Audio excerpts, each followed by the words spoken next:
The story begins on a dark, stormy night.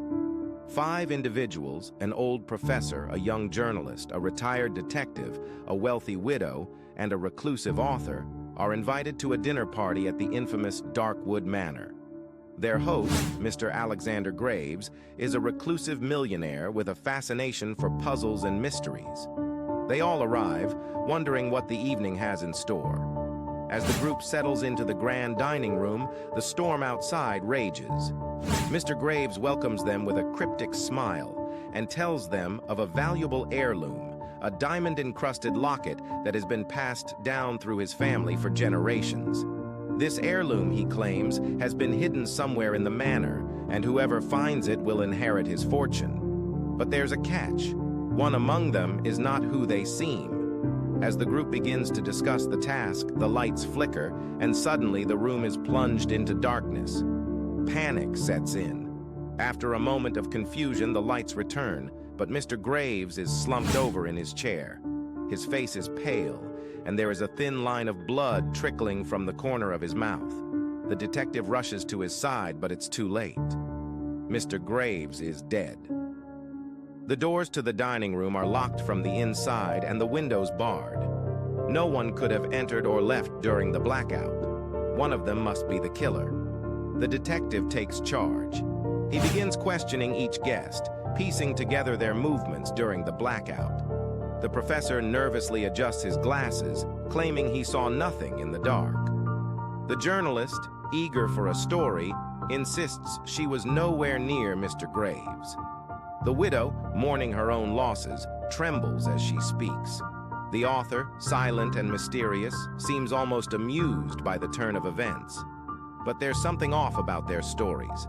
The widow was seen lingering near the wine, which Mr. Graves drank before he died.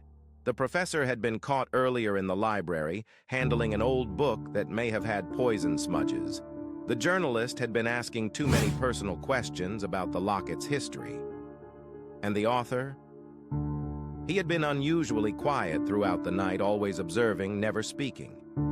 As tensions rise, the detective decides to search Mr. Graves' study. There, behind an old portrait of the Graves family, he finds a hidden safe. Inside, along with financial documents, is a letter dated the previous week. In it, Mr. Graves admits that he has been receiving death threats, signed only as the Ghost of Darkwood Manor. He also confesses to something more.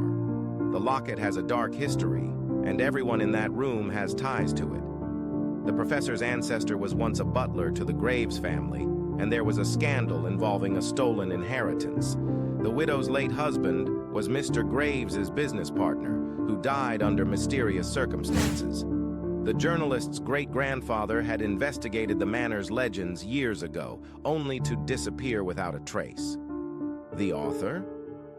His latest book was rumored to be based on Mr. Graves' life, with many dark truths hidden in fiction. The detective gathers everyone in the study, and the tension is palpable. Each of the guests is nervous, but there's one person who is too calm: the author. As the detective accuses him, the author's calm facade begins to crack. The detective reveals that the author had discovered the truth about the locket while researching his book. It was cursed, and every owner had met a tragic end.